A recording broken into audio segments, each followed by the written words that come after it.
I already say that I was so depressed every time, bouncers and playing terrible.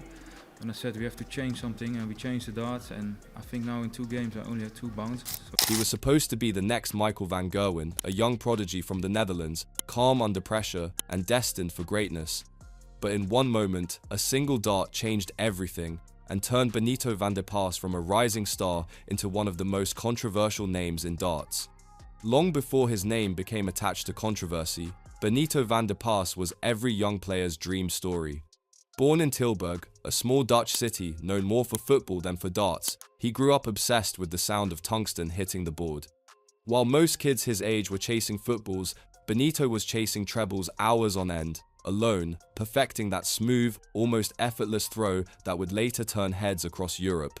His talent was obvious early. In local leagues, he was the kid no one wanted to face. By the time he reached his early 20s, Benito had already earned a reputation as one of the most technically gifted young players on the European circuit.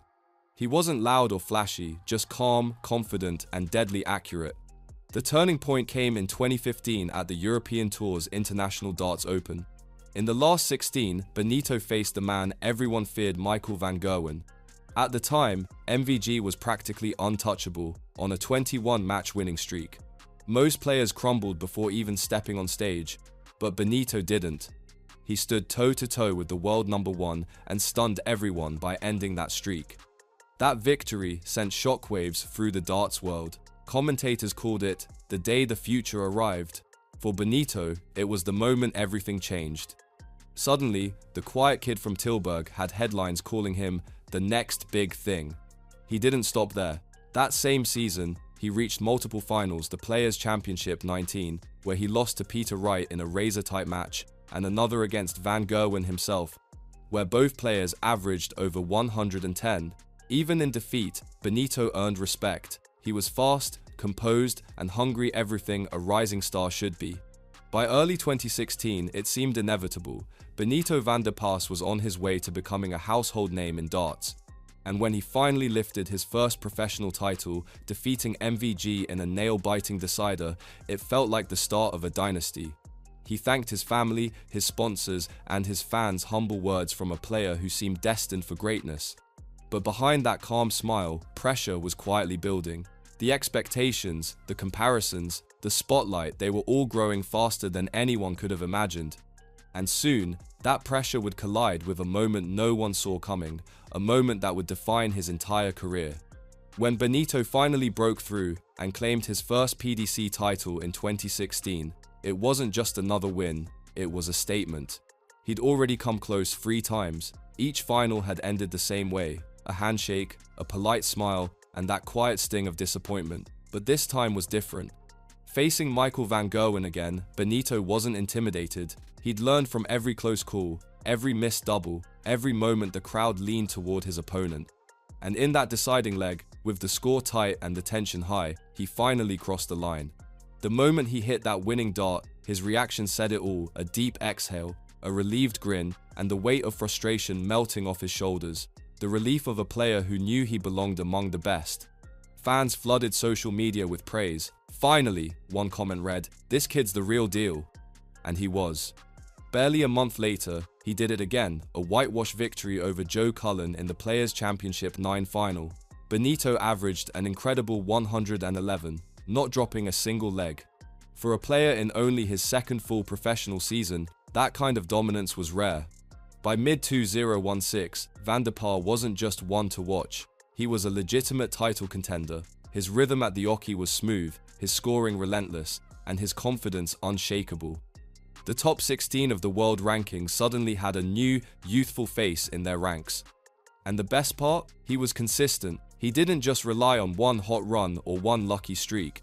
Benito's averages were climbing, his tournament finishes were steady, and pundits started throwing around words like future champion. For a sport so dependent on mental strength, Benito's composure was striking. He never looked rattled, never looked nervous. It was as if pressure made him stronger. When cameras panned to him between throws, there was no flash of fear, just a quiet, methodical stare. He looked like a man who knew exactly what he was doing. But success comes with a price. With every title came expectations from fans, sponsors, and even fellow players. Being the next big thing isn't just a compliment, it's a burden. Every loss starts to mean more. Every small mistake becomes magnified. Still, Benito seemed to handle it with grace. When he qualified for the World Grand Prix in Dublin, the same event he'd narrowly missed the year before, it felt like validation. He was no longer a dark horse, he was a serious contender. The venue that year, the City West Hotel, buzzed with energy. Two Players' Championship events were being held just days before the televised major began, and Benito entered both. His form was strong. His confidence was sky high. To most fans, he looked unstoppable. But sports are cruel sometimes. The line between triumph and downfall is thinner than anyone realizes. And during one of those seemingly routine matches, that line was about to vanish. It happened quietly, almost too quietly for anyone to notice at first. On paper, it was just another early round match. Benito van der Pas versus Kevin Painter, a veteran of the game, former major finalist, and one of the sport's sharpest competitors.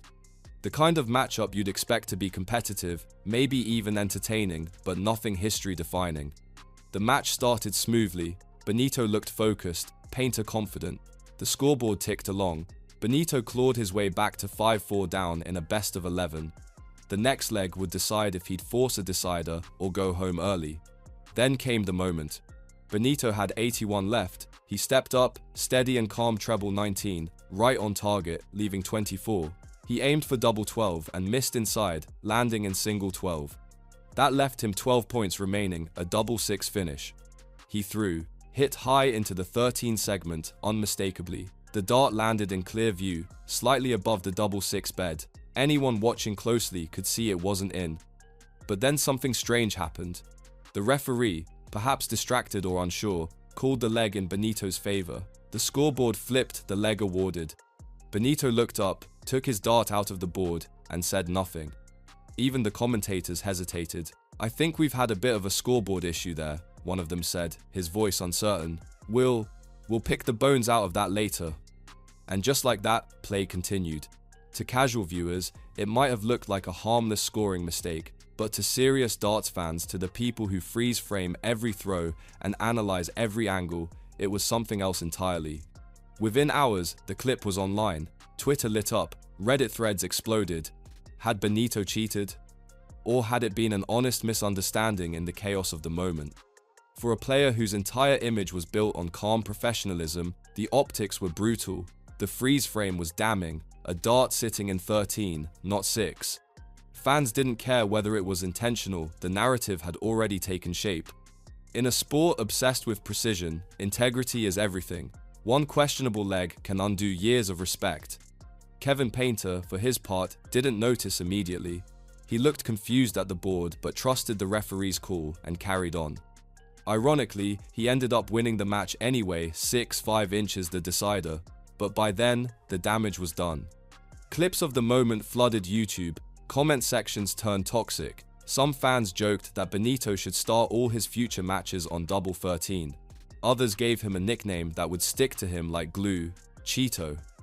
Overnight, the sport's quiet prodigy became its accidental villain, and the silence that followed didn't help.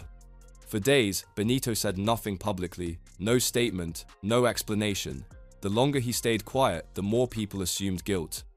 In the social media age, silence can be louder than any confession. When he finally spoke, it was almost too late. He tweeted an apology.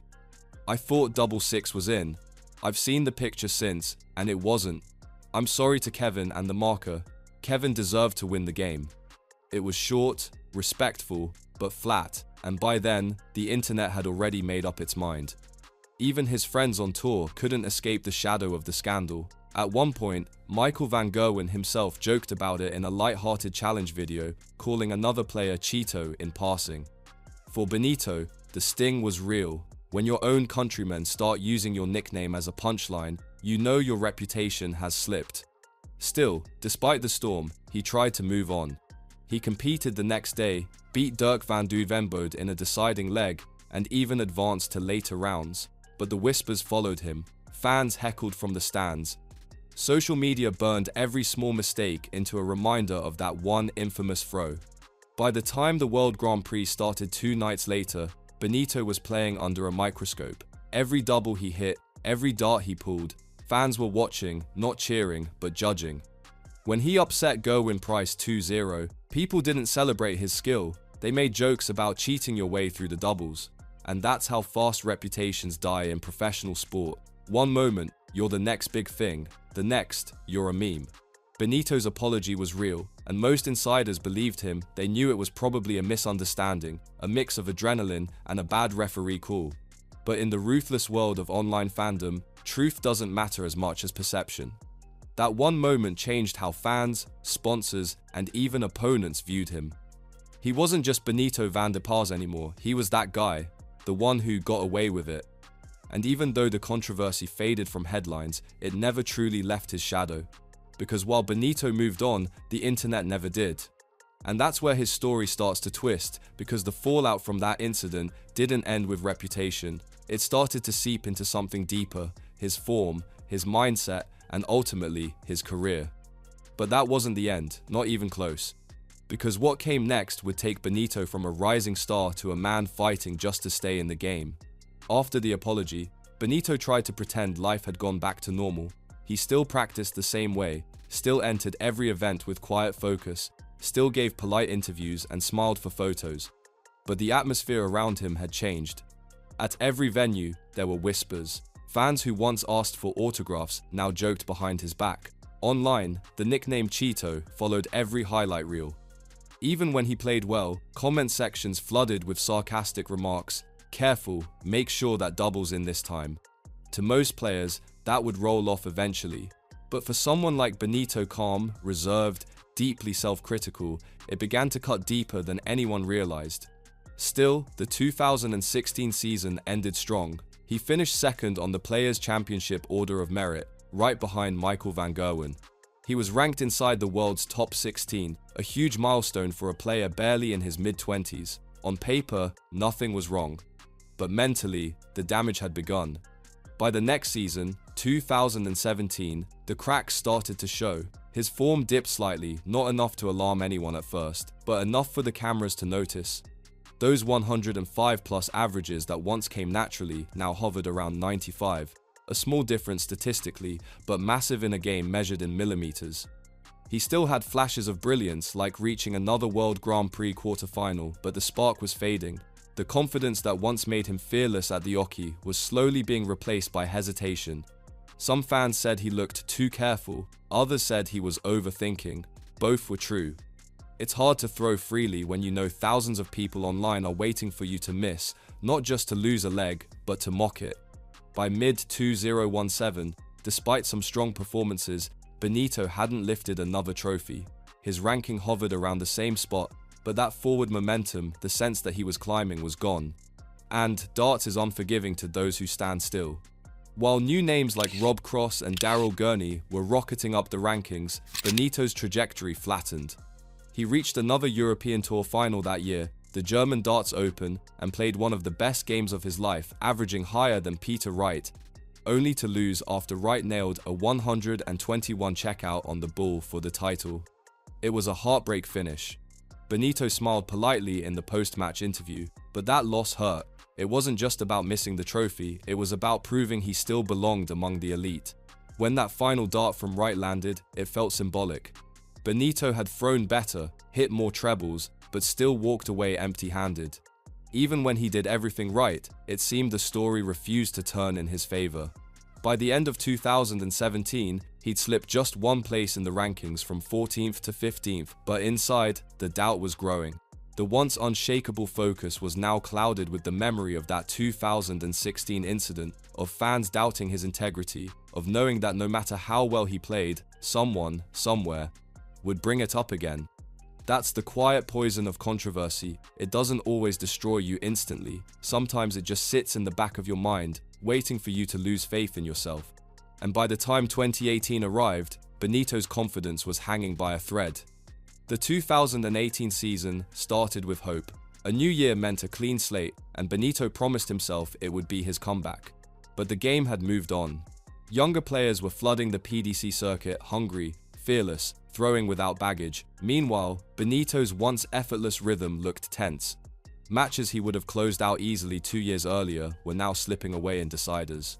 At the UK Open, he exited early. In other majors, he barely made it past the opening rounds. On the Pro Tour, he struggled to even reach quarterfinals. His averages dipped again. Then came the 2018 Players' Championship Finals, his last ranked major that year.